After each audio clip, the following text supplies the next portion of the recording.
Si je te disais que la moitié des entrepreneurs perdent de leur croissance, non pas à cause d'un manque de compétences, mais à cause d'un manque de transmission, tu me croirais? Et pourtant, c'est la réalité. Demain, les entreprises qui gagneront ne seront pas seulement celles qui savent faire, mais celles qui savent faire apprendre. Dans un monde où tout s'accélère, transmettre son savoir devient un avantage compétitif. Former ses équipes, former ses clients, former ses partenaires.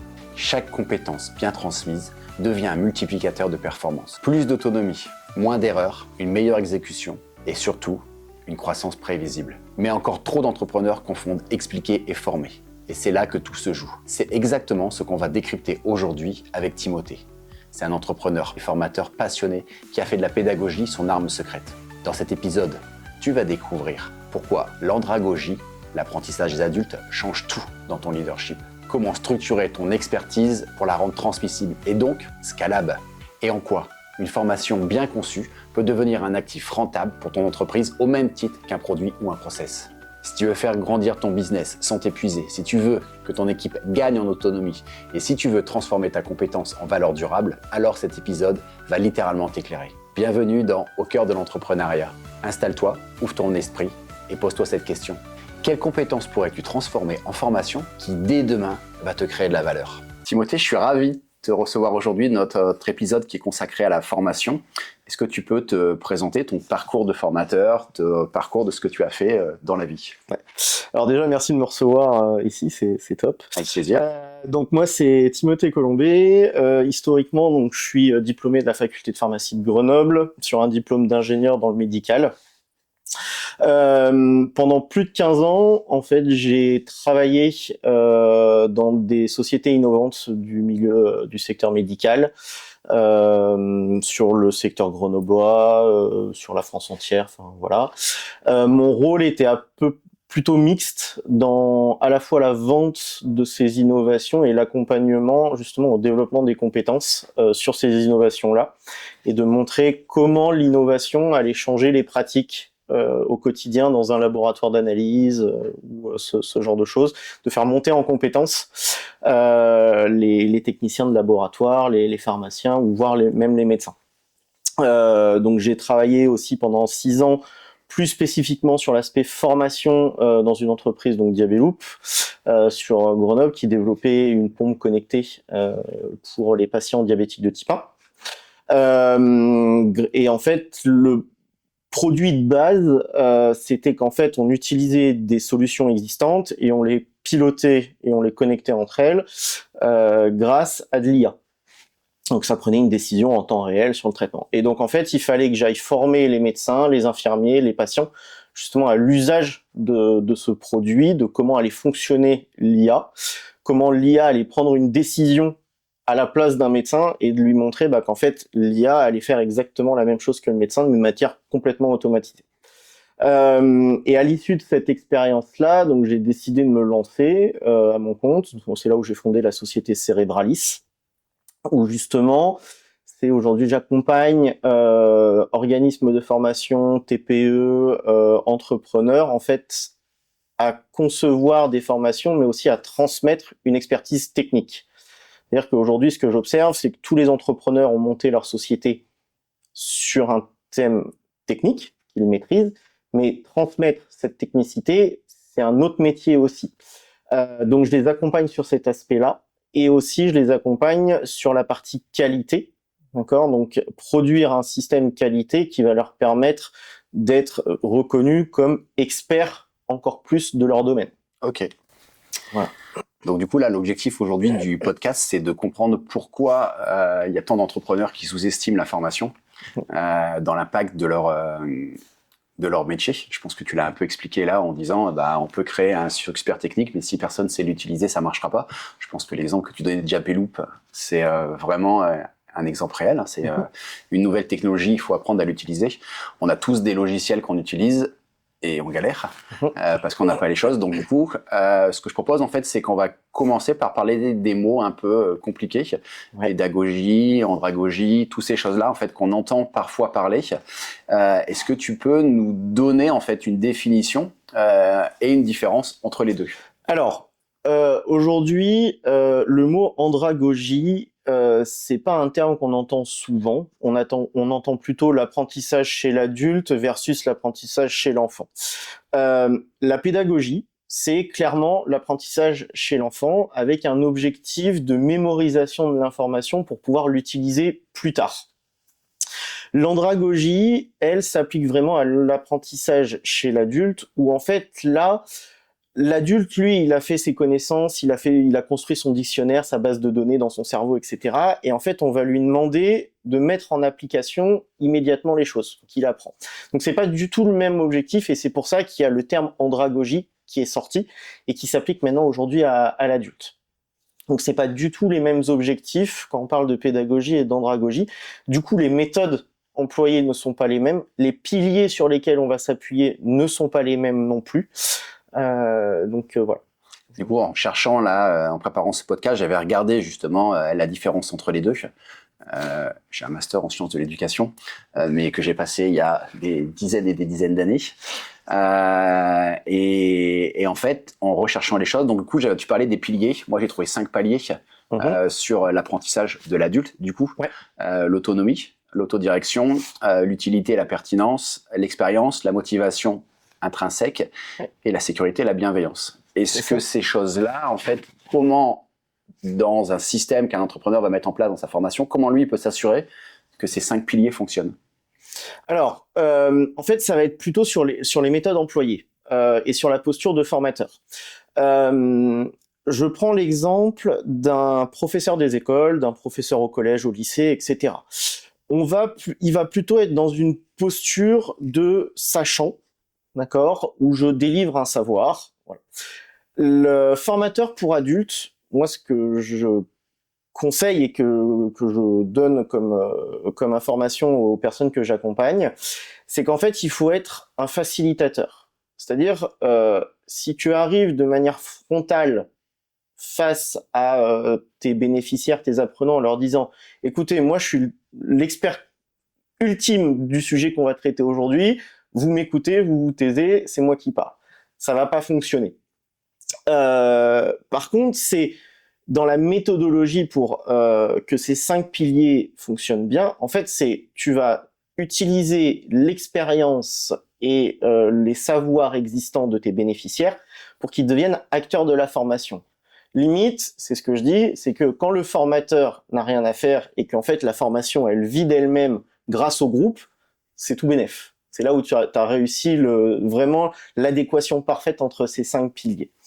Après, il y a un pilier qui va ressortir le plus, c'est-à-dire qu'il faut que tu arrives en tant que formateur ou facilitateur, peu importe le terme, c'est qu'il faut que tu montres que les savoirs que tu vas inculquer ou les savoir-faire, les savoir-être doivent être appliqués tout de suite. C'est-à-dire que si tu attends de ton bénéficiaire de dire « Ok, c'est bon, je t'ai délivré le contenu, maintenant t'en fais ce que tu veux », ça va pas fonctionner. Le dirigeant, il aura financé une formation qui aura servi à rien, il aura perdu du temps, de l'argent, et du coup, le retour sur investissement, il va être quasi nul. Comme ma fille qui me demande « Papa, à quoi ça sert les matrices dans la vie de tous les jours ?» Par exemple.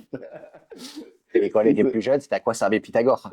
Voilà. Et effectivement, je pense que la grosse différence entre l'adulte et l'enfant, pour moi, elle est là. C'est que l'adulte, moi j'ai fait une formation il n'y a pas longtemps avec Cédric Picot sur la vidéo. Ouais. Et en fait, ce que j'avais adoré dans sa formation, c'est que c'était utile et pertinent.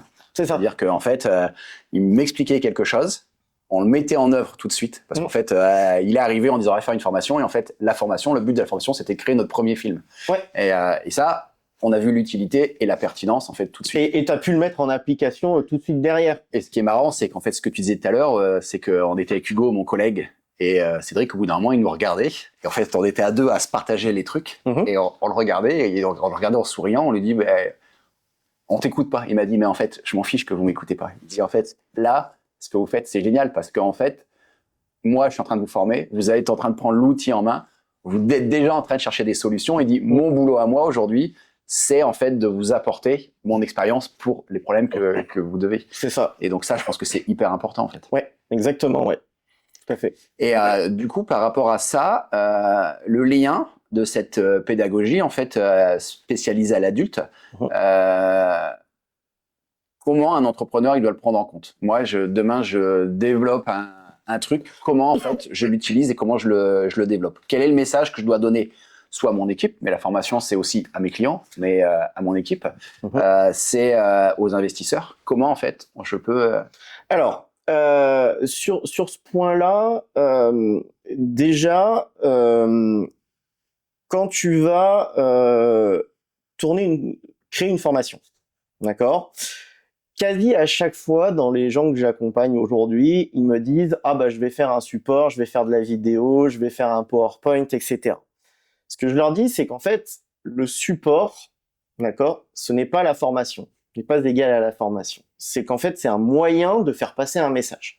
Et donc, ce moyen-là doit être le point final de toute une procédure que tu as construit avant.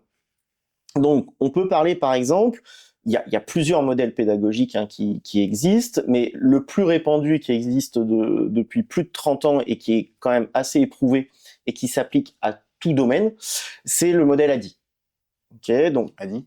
Voilà. Donc ADDIE, tu as, en fait, c'est pour l'acronyme de analyse du besoin, design de ta formation, développement de ta formation, implémentation et évaluation. Et en fait, l'implémentation, donc le développement et l'implémentation arrivent en 3 et en 4. D'accord?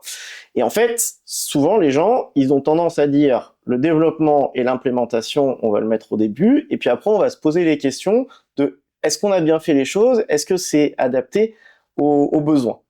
Donc moi ce que je leur dis c'est ok, vous voulez monter une formation, parfait. Posez-vous la question déjà, quelle est votre cible? Est-ce que l'expertise sur laquelle vous voulez travailler et transmettre une information, elle correspond à vraiment le besoin de votre cible? Mais ça, c'est appliqué à tout business. C'est pas que la formation. Tout à fait, ouais. Quand tu crées un nouveau produit, tu vas chercher ta cible en disant est-ce qu'elle a vraiment besoin de ça? Donc là, tu as plein d'outils, tu as les rencontres, les discussions, les analyses documentaires, enfin voilà, tu as tout un tas d'outils à ta disposition pour faire ça. Ensuite, tu as le design de ta formation. Donc là, en fait, c'est ce qu'on va appeler un petit peu le déroulé pédagogique. Et c'est là où tu vas créer la cohérence. Je pense que tu as déjà vu des formations où tu avais 3 heures de formation et 180 slides, et puis la personne elle fait tac, tac, tac, tac, tac, et puis en fait tu dis j'ai payé 2000 balles la formation et elle fait que lire les supports. Et en plus elle te dit par moment ah non mais ça en fait on va pas le voir, ça sert à rien. Donc en fait le design et ton déroulé pédagogique va permettre de structurer l'idée que tu as dans ta tête. Et en fait moi j'ai une méthode où souvent avec les clients, c'est que je les mets face à un tableau blanc avec des étiquettes aimantées, et en fait je les fais déplacer les sujets pour construire en fait. Et du coup là tu vas créer cette cohérence, ce premier niveau de cohérence entre le besoin terrain de ta cible et le contenu que tu vas proposer. Et tu vas aussi lutter contre un phénomène que moi j'appelle l'infobésité, tu vois, où justement tu vas éviter ce phénomène de 180 slides pour 3 heures de formation. Aujourd'hui, moi, une formation de 7 heures sur une journée entière, je fais maximum 30 ou 40 slides. Parce que le reste, c'est je raconte les contenus, je développe, voilà. Ensuite, donc du coup, tu as le développement qui est la création des différents outils de communication que tu vas utiliser, le jeu, le support PowerPoint, la vidéo, les témoignages, ce genre de choses. L'implémentation, c'est là où tu vas faire les premières formations, et que tu vas tester aussi des choses. D'accord? Et l'évaluation, à la fin, c'est être en mesure d'évaluer la totalité de ta formation, donc à 360 degrés, pour derrière être en mesure de dire ok, ça va pas, ça a bien fonctionné, et de pouvoir justifier des modifications à faire. Mais du coup, si tu ne fais pas ce cycle-là, en fait, tu perds un temps monstrueux. Peut-être que le résultat sera le même, mais tu passeras 3 mois au lieu de 1 mois à produire ta formation. Ok, j'ai bien compris ce que tu viens de m'expliquer. Est-ce qu'on peut prendre un exemple concret aujourd'hui pour se dire l'IA? Ouais. L'IA dans les entreprises, je pense que c'est une vraie problématique. Si Cadom aujourd'hui doit former ses salariés à l'IA, ouais. Je suis le patron de Cicadom. concrètement, comment je fais? Alors, première étape, l'IA, je pense que tu as plein de façons de l'utiliser. Le résultat que tu cherches à obtenir est différent en fonction des différents postes, comptabilité, paramédical, ce genre de choses. Donc, le premier point à faire, c'est clairement analyser le besoin de chaque poste en disant, si je vous mets une IA demain, qu'est-ce que vous en attendez? Qu'est-ce que vous aimeriez en faire? Quel résultat vous voudriez obtenir? Mais aussi une analyse de comment ça fonctionne aujourd'hui. Mais est-ce que quelqu'un qui ne maîtrise pas un outil peut savoir à quoi il va lui servir? Alors, je pense que l'IA, dans le cadre de l'IA, par exemple chez Cicadom, c'est pas utiliser l'IA pour réinventer la façon de faire. C'est pour accélérer la façon de faire. D'accord? Donc en fait, elle te dit, voilà moi ce que je fais aujourd'hui. Je dis un exemple, sur la comptabilité, je reçois 30 factures par jour. Je voudrais, par exemple, que l'IA puisse me dire, OK, il faut que tu traites ces 4 factures en priorité. Ça, le comptable, il saura te le dire. D'accord? Après, c'est du coup mettre l'IA en place derrière. Mais si t'as pas cette analyse du besoin où tu cherches à atteindre un résultat, d'accord? Ça ne fonctionnera pas. Et du coup, moi, ma question, c'est, est-ce que c'est pas la personne qui a le savoir, qui doit comprendre en analysant l'activité qui est faite dans une structure en disant, OK, ils ont ça, la solution que moi je connais va permettre de leur faire gagner du temps sur ça, ça et ça. Alors, si tu as cette approche-là, ça peut aussi fonctionner, hein, d'accord? C'est d'ailleurs tout un des sujets dans la qualité de la formation, hein, donc l'analyse du besoin, justement, comme on en parle. C'est-à-dire que tu fais un entretien avec la personne, elle te fait remonter ses besoins, tu définis un plan d'action, d'accord? Et derrière, tu valides ce plan d'action avec la personne. Bien sûr qu'elle te dira oui, mais déjà, tu crées un premier contact où tu engages la personne avant même de suivre la formation. C'est-à-dire, regarde, j'ai intégré tes demandes, voilà ce que moi j'en propose de ce que je connais qu'on va pouvoir mettre en place. Ok. Voilà.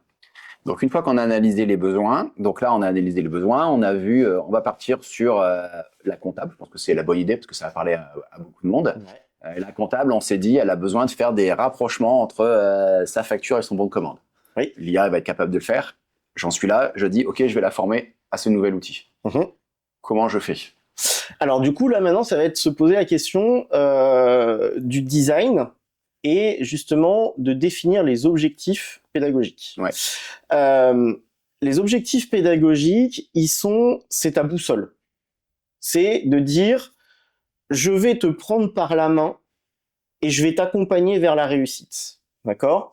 Donc pour ça, aujourd'hui, il y a un outil une taxonomie qui existe depuis un certain nombre d'années, qui s'appelle la taxonomie de Bloom. La taxonomie de Bloom, pour parler vulgairement, j'appelle ça la pyramide des savoirs. Okay? En gros, elle est à 6 niveaux. Et tu parlais tout à l'heure du théorème de Pythagore, ça tombe bien, parce que c'est souvent l'exemple que j'utilise pour expliquer ça. En gros, Bloom, il a dit, dans une formation, tu peux définir le niveau que tu veux. Ok? Ça, c'est toi qui le définis. Par contre, si tu définis le niveau 5, à atteindre le niveau 5, il faut que ton apprenant soit passé par l'étape 4, 3, 2 et 1. Obligatoirement. D'accord? Donc, si on prend l'exemple du théorème de Pythagore,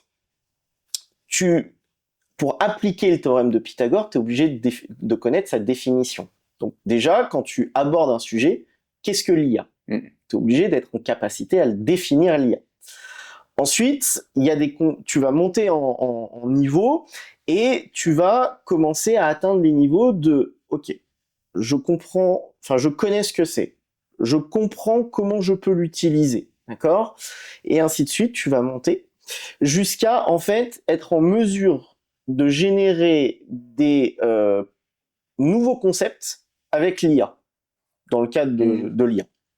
Mais en gros, c'est de complexifier toujours la chose. Et si tu ne maîtrises pas le premier niveau, tu n'arriveras à rien.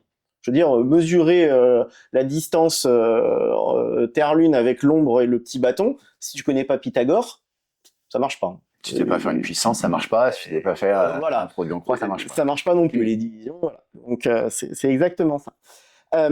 Donc, la taxonomie de Bloom, elle va te guider et te faciliter la rédaction de l'objectif en disant, par niveau, je vais te donner une liste de verbes, de synonymes que tu vas utiliser, et en plus, tu vas utiliser la formulation qui est, à la fin de la formation, ton apprenant sera capable de comprendre, lister, par exemple, 5 fonctionnalités de l'IA. Ça, c'est un objectif pédagogique. Ok.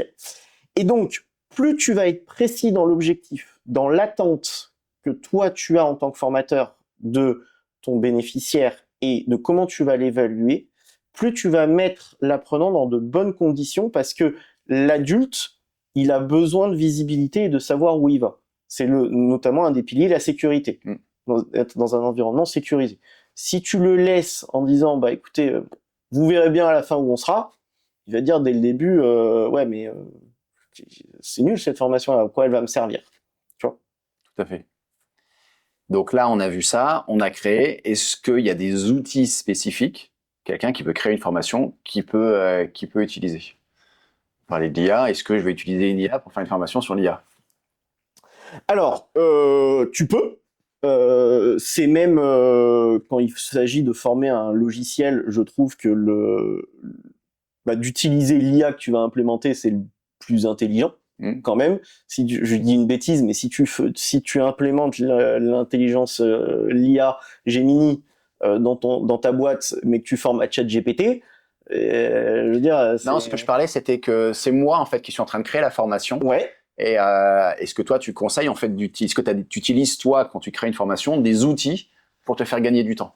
La question, elle est un peu cachée parce que c'est en gros, tu utilises ChatGPT, tu utilises Gamma pour faire tes trucs. Est-ce qu'il existe en fait des outils qui vont te faire permettre de gagner du temps? Moi, j'ai l'expertise, je sais ce que je veux faire comme formation. On avait la discussion juste avant de commencer l'enregistrement sur. Tu me disais, moi, des fois, il y en a qui me reprochent de faire mes formations avec de l'IA. Et moi, je te disais, oui, mais en fait, je te prenais l'exemple du boulanger. Je l'ai lu il y a quelques jours sur LinkedIn, que j'ai adoré cette phrase-là, où il expliquait ce que je te disais, c'est que bah ouais, en fait, tu prends de l'eau, de la levure et de la farine, tu vas faire du pain. Mais toi et moi, on va pas faire le même pain, et mon boulanger, il va en faire un autre, et ton boulanger, il va en faire un autre. Donc l'intérêt en fait des IA, moi, on discutait, c'était ça. Qu'est-ce que t'en penses toi, en disant est-ce que c'est quelque chose qu'il faut utiliser ou? Alors, je suis transparent, moi je l'utilise. Comme tu disais, on en a parlé juste avant, je l'utilise, ça me fait gagner un temps assez important, quand même, qui est non négligeable. Maintenant, il faut savoir quoi lui demander. Les prompts que moi j'utilise, aujourd'hui, ils font entre 1 page et 1 page et demie, voire 2. J'avais fait le test au départ sur ChatGPT et sur Gemini, pour justement les objectifs pédagogiques. Je lui avais dit, voilà le thème de ma formation, rédige-moi les objectifs pédagogiques. Et je lui avais fait la même chose, mais en disant, rédige-moi les objectifs pédagogiques sur cette formation-là, avec la taxonomie de Bloom, et en utilisant la règle des 3C. Et là, en fait, j'ai vu une sacrée différence. La règle des 3C, c'est quoi? Alors, je te l'explique juste après. Et du coup, là, dans le résultat, j'ai vu une sacrée différence dans la précision qui était fournie. Et donc, la règle des 3C, c'est complémentaire aux objectifs pédagogiques de la taxonomie de Bloom. C'est qu'en fait, Bloom, il dit, l'apprenant sera capable de faire ça. Et en fait, encore une fois, pour guider ton apprenant vers la réussite, c'est de lui dire, tu seras capable de faire ça, je vais te demander du coup de maîtriser ça, et pour que tu maîtrises ça, je vais te demander, par exemple, de me donner 3 usages de l'IA sur 5 que l'on aura vus, tu auras 20 minutes pour faire ça via un QCM. Donc c'est une condition, alors c'est même un comportement, une condition et un critère de réussite. Ok. Voilà. Et une fois qu'on a fait ça, c'est seulement à ce moment-là qu'on va choisir en fait l'outil pédagogique qu'on va utiliser. Oui, c'est ça. Donc l'outil, comme je disais, tu as le PowerPoint, tu as la vidéo, tu as le jeu. en 2025-2026, le jeu en formation est très très puissant. Et donc, c'est qu'à partir de là où tu auras ton déroulé pédagogique, on va dire ta colonne vertébrale, d'accord, que tu vas pouvoir définir un peu, commencer à construire les nerfs. Et donc, les nerfs, pour moi, c'est les outils que tu vas utiliser, tu vois. Tu vas créer tes ramifications. Et donc, un déroulé pédagogique, il se construit de la façon suivante. C'est-à-dire que tu vas découper ta formation, ton sujet, en séquences, d'accord ? Et par séquence, tu vas définir un objectif pédagogique, un contenu, une méthode pédagogique employée et comment tu l'évalues. D'accord ? Et donc, en fait, tu auras juste à dire, OK, j'ai ma séquence, j'avais dit que je mettais ça, je traite uniquement ce sujet-là. Ok. Voilà, tout simplement. Et est-ce que tu fais attention aux différentes phases, enfin pas aux phases, mais aux capacités d'apprentissage? Parce que ce que je veux dire, c'est il y en a qui sont visuels, il y en a qui sont auditifs, il y en a qui sont kinesthésiques. Oui. Comment tu fais pour que justement ta formation puisse répondre à un truc de tout le monde en fait? Eh ben en fait, je me pose pas la question.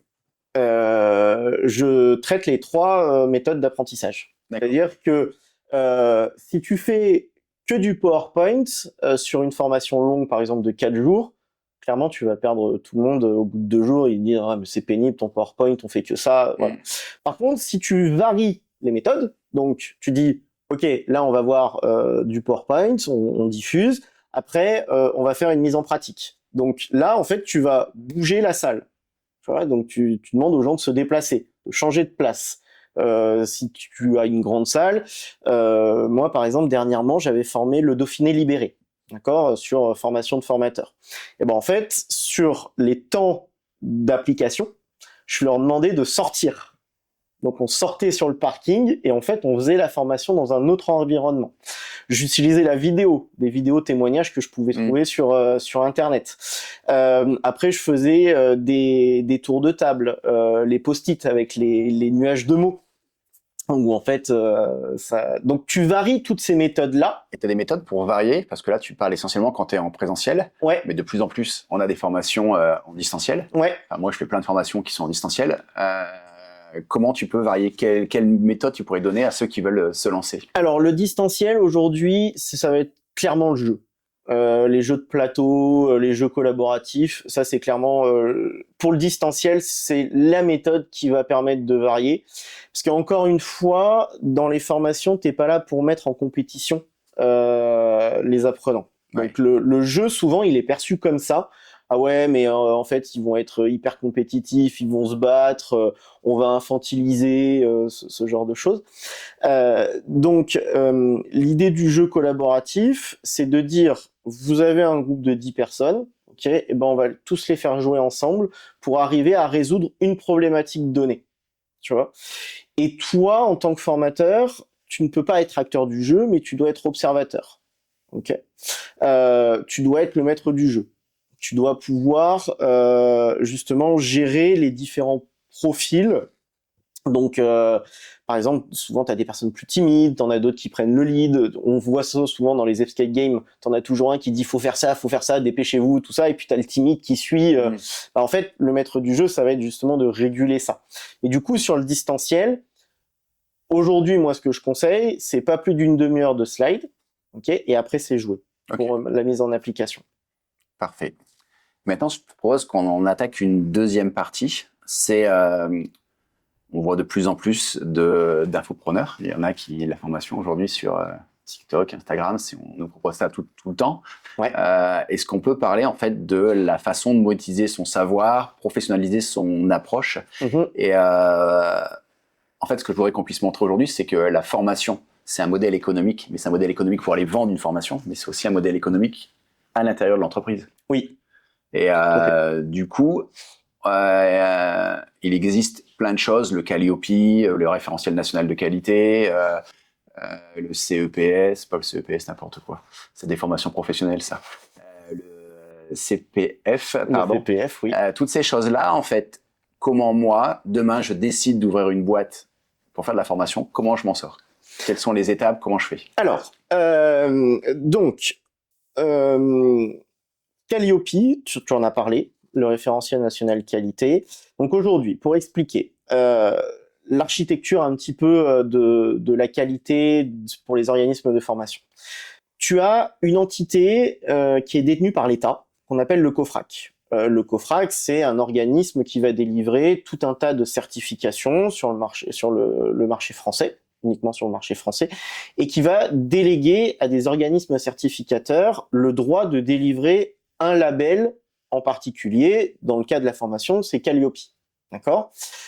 Calliope, aujourd'hui, c'est pas parce que tu es un organisme certifié Calliope que tu vas vendre plus qu'un organisme qui ne l'est pas.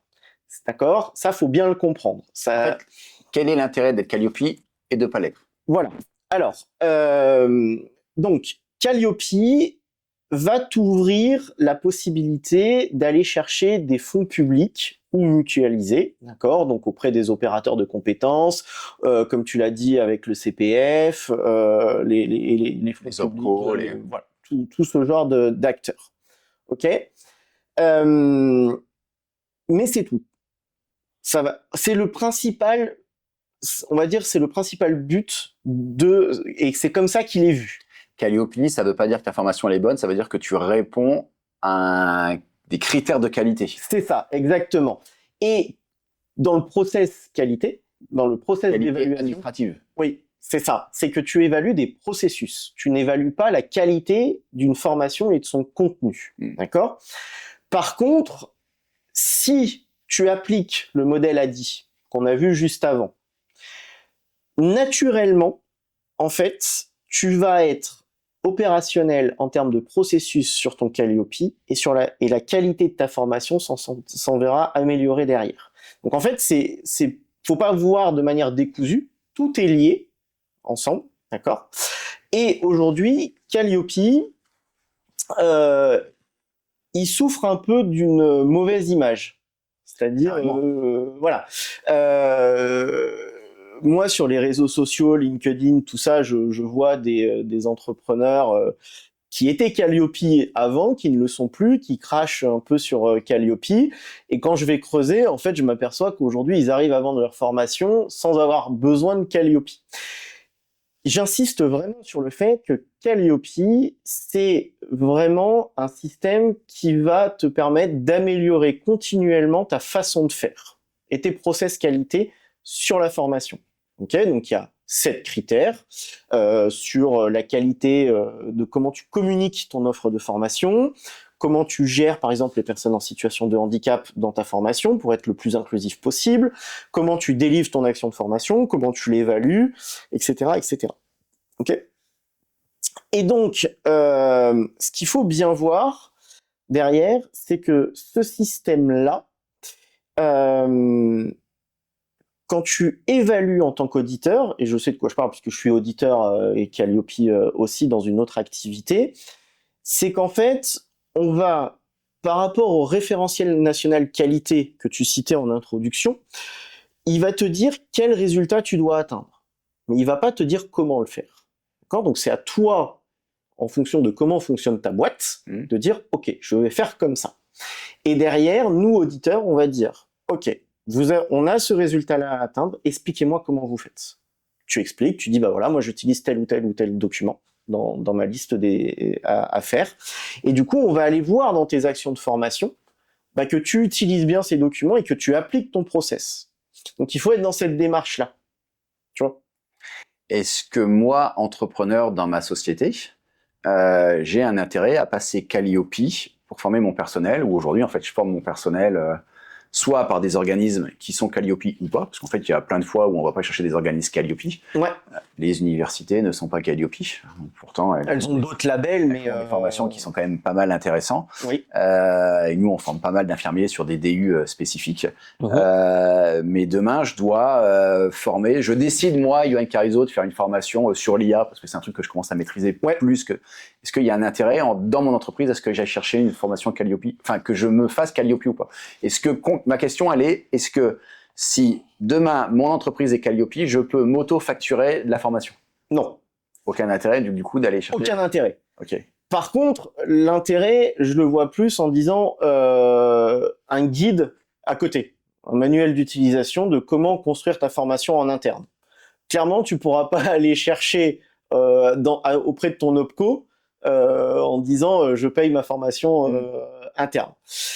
Par contre, de former ton personnel en interne selon le référentiel Calliope et selon la méthode qu'on a vue avant, en fait, ça va avoir une répercussion sur ton image d'entrepreneur et ton image de marque. C'est-à-dire que tu as ton expertise technique, par exemple avec Sidecadom dans la cicatrisation et les pansements, bah c'est ok, tu es reconnu comme un véritable expert parce que tes infirmières, elles sont formées et qu'elles sont capables d'aller former des infirmières dans des services, d'aller former des médecins sur les pansements.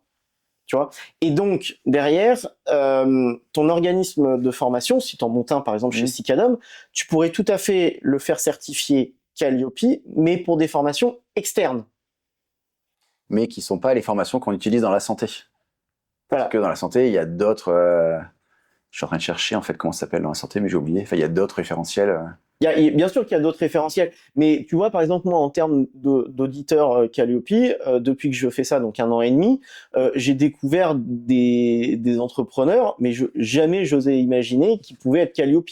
J'ai eu des profs de pilates, que j'ai eu des entreprises, une association qui faisait, par exemple, de la thérapie de couple, qui était certifiée Calliope, et en fait, qui formait les médecins à cette fameuse méthode de thérapie de couple. D'accord. Tu vois. Alors bien sûr qu'ils avaient d'autres référentiels, mais en tout cas, c'est tout à fait applicable. Donc les sociétés qui décident d'aller chez Calliope, c'est parce qu'ils veulent aller faire des formations payées par des fonds publics. C'est ça, exactement. Voilà. Mais avec la modulation de c'est pas parce que tu seras Calliope que tu pourras vendre ta formation plus cher ou que ça va te générer du chiffre d'affaires. Faut pas croire ça. Je veux dire, c'est ton travail de prospection, de transparence sur ton programme de formation, il faudra toujours le faire. C'est pas l'étiquette Calliope qui va te ramasser tous les clients. Ok. Par contre, ça te donne une certaine légitimité dans ton approche de la formation et dans les méthodes que tu emploies, en fait. Mais par contre, l'avantage demain de créer une formation qui va être Calliope ou pas dans une société, c'est-à-dire que moi, demain, je peux former mon personnel, donc monter en compétences, mon personnel, donc avoir, en fait, comme tu disais, une expertise qui va être encore plus importante. Mais si je suis Calliope, en plus, je peux dire, bah, je vais aller former d'autres personnes. Exactement. Okay. Voilà. En fait, tu monétises ton expertise technique. Donc, pour une société spécialisée, c'est hyper intéressant de faire ça. Exactement. Et les sociétés qui vont créer, par exemple, du logiciel, ils ont tout intérêt à être Calliope pour que quand ils vont vendre leur logiciel, la partie formation du logiciel, ils vont pouvoir le facturer via du Calliope et l'entreprise, ça va coûter moins cher. Voilà. Donc moi, par exemple, c'était un des clients que j'avais accompagné sur Grenoble. C'était un logiciel qui développait un logiciel de maintenance.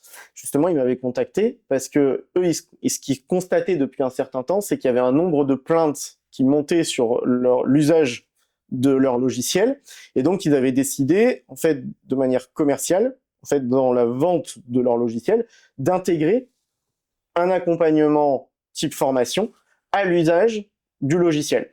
Et donc, ils se sont montés Calliope, et comme ça, en fait, ils utilisaient les fonds de formation de leurs clients pour former à l'implémentation du logiciel. Donc, c'est tout à fait une démarche qui fonctionne aujourd'hui. Ok, super intéressant. Est-ce que tu as des choses à rajouter sur la partie justement formation, sur dans le business, quelle est l'importance en fait de faire de la formation en interne, en externe Pour moi, la chose la plus importante dans la formation, c'est qu'il faut, et ça revient un peu à ce qu'on disait au début, c'est le développement continuel des compétences. C'est-à-dire que tu peux pas dire j'ai appris une compétence il y a 10 ans, ça fait 5 ans que je l'utilise plus, tu peux pas dire que tu sais encore la maîtriser. Apprendre plein de nouvelles choses à faire avec la vitesse d'exécution dans le monde de l'entrepreneuriat aujourd'hui, je trouve ça hyper important. Et donc, justement, de s'appuyer sur des formations, faut pas le voir comme le vilain petit canard en disant il va m'arnaquer, il est juste là pour prendre mon argent. Non, il y a vraiment des organismes de formation qui sont là pour amener de la nouvelle compétence. Et donc ça, pour moi, c'est hyper important, quoi. Super intéressant ce que tu dis justement sur l'arnaque, parce qu'en fait, je pense que on s'interroge tous justement sur ça. L'autre jour, ma fille me dit Elle est en train de monter une boîte, 17 ans, elle est en train de monter une boîte, machin, et puis elle me donne en fait une formation faite par une influenceuse. Ok. Et je la regarde en fait et je lui dis ok, mais t'es sûr que c'est vraiment bien ce que tu vas aller voir ou c'est pas juste quelqu'un qui veut qui veut en fait t'arnaquer devant une formation pourrie. On a tous vu des trucs sur Instagram, TikTok où les mecs se disent bah tiens t'as payé 300 balles ta formation c'est ça, tu t'es fait avoir, salut bonne journée. C'est ça. Fake pas fake je sais pas, mais c'est quand même quelque chose qu'on se pose toujours la question. Aujourd'hui moi je sais que quand je vais prendre une formation, cette année j'en ai suivi 3 de formations. Une sur les réseaux sociaux, le personal branding, deux sur les IA. Sur les IA, je me suis pas posé la question. Je suis allé chercher un certificat, un master dans une grande école de commerce en me disant je suis sûr qu'ils sont bons. Ouais. Et je suis sûr que j'aurai quelque chose de truc. Deuxième formation IA, je suis allé chercher la boîte la plus en vue en ce moment sur les réseaux sociaux avec une vraie compétence. En plus, elle fait de la formation dans plein d'écoles de commerce. Donc du coup, j'avais fait une partie de leur formation. Mais demain, et le deuxième, je suis allé chercher un influenceur. Un influenceur, en fait, que je suis depuis un long moment, un Maxence Tison, qui est le spécialiste, je te disais, sur les hooks et les choses comme ça, sur comment, en fait, créer, en fait, une communauté. Et ça fait hyper longtemps, en fait, que je le suis. Aujourd'hui, il y a le personal branding. Est-ce que, en fait, on se suffit à ça? Est-ce qu'il faut mieux se fier à ça ou se fier à quelqu'un qui a du Calliope? C'est ça ma question, en fait.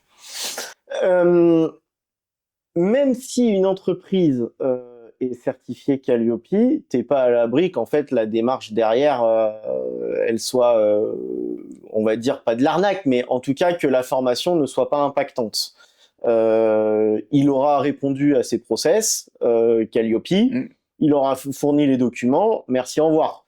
Mais est-ce que vraiment la formation elle a un impact sur tes pratiques? Je pense que c'est ça qu'il faut regarder. Et comment je peux le savoir? La recommandation, dans les Calliope, enfin dans Calliope, l'indicateur 2 par exemple, il te demande les critères de résultats. Ça, c'est aussi des indications à regarder. Alors après, tu peux mentir, hein, bien sûr, mais donc faut regarder ça, faut regarder la réputation aussi du gars. Je veux dire, moi j'ai déjà reçu des mails sur ma boîte de jeunes de 15 ans ou 16 ans qui étaient sur les réseaux sociaux et qui m'expliquaient comment développer ma boîte. Bon, je préfère aller voir mon ancienne maître de stage chez Sigma Aldrich qui a monté une boîte en Chine pendant 10 ans, qui aujourd'hui a son compte. Elle a beaucoup plus de valeur qu'un gamin de 15 ans. Même si à 15 ans, tu peux avoir... Mais le gamin de 15 ans serait peut-être hyper doué sur TikTok et Instagram. Voilà, exactement. Donc après, c'est une analyse. Mais ma question, c'est est-ce qu'il y a des indicateurs que je dois aller chercher quand il y a une formation qui me permettent de dire ça va être sérieux, pas sérieux? Le programme, la façon, les trucs pédagogiques Alors, pas vraiment. Pas vraiment, parce que dans le programme, encore une fois, c'est juste de l'information. Est-ce que réellement il fait ça derrière? Ça, tu peux pas le savoir. Ça reste encore de la communication. C'est comme quand tu vends un produit sur Internet, tu as toujours des adjectifs très importants, un peu gros, tu vois, pour mettre en avant le truc. Avec Calliope, tu peux tout à fait l'avoir. Donc, ce qu'il faut retenir, c'est pas parce que tu as l'étiquette Calliope que ça va t'affranchir d'arnaque, quoi. Ok. Donc il faut vraiment aller creuser, chercher les recommandations au maximum. En tout cas, moi, c'est comme ça que je fonctionne. Aujourd'hui, c'est du bouche à oreille, c'est de la recommandation en disant tiens, je voudrais faire une formation sur tel sujet. Est-ce que toi, tu l'as déjà vu? Est-ce que tu l'as déjà, t'en as déjà réalisé une? Si oui, avec qui? Qu'est-ce que t'en as pensé?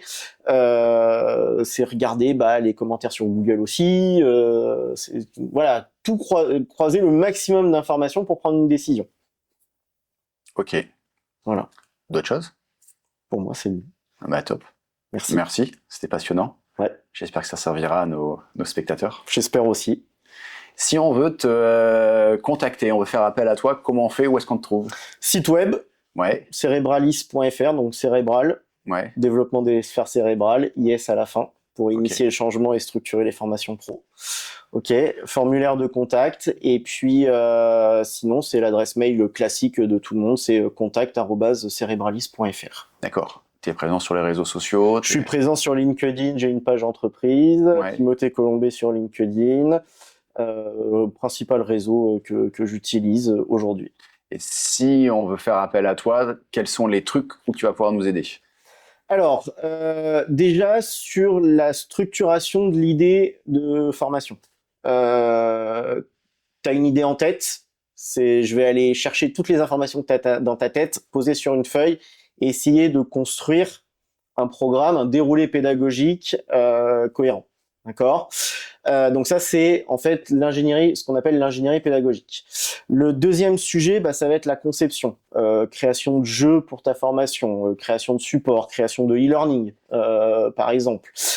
Ces sujets-là. Après, il y a de l'innovation pédagogique. Alors, ça touche un peu la conception avec le jeu, donc apporter de nouvelles méthodes d'apprentissage. Ok. Et puis, tout simplement, l'accompagnement à la conformité Calliope. Voilà. Eh ben parfait.